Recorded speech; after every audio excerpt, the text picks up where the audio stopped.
मेरे दोस्तों, आप मेरा ये फूल देख सकते हैं, कितना खूबसूरत है।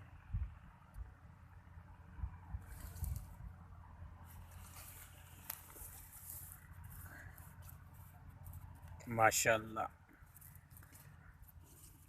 ये सिर्फ अल्लाह तबारक व तआला की बड़ाई है, जिसने अपनी कुदरत से इसको बड़ा दिलकश और ख़ूबसूरत बनाया है।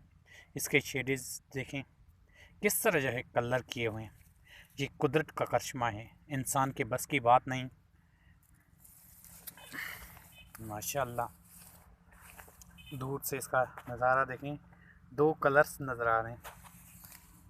करीब जाएं तो देखें,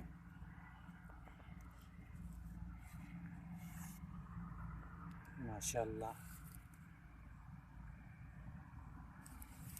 ये वही फूल है जिसके बारे में मैंने आप पहले भी वीडियो बनाई हैं कि इस किस्म में अगर जो है 3 फूल निकलते हैं तो तीनों मुख्तलिफ़ कलर्स के होते हैं।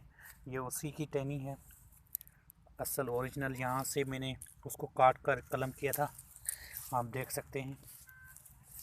माशाल्लाह, ये ये भी उसी की टहनी है, लेकिन यहाँ पे फूल खिला हुआ है जो बड़ा दिलकश है। आप इसका नज़ारा कर सकते हैं, देख सकते हैं कि ये कितना खूबसूरत और दिलकश है। दोस्तों, आप लोगों का बेहद बेहद शुक्रिया।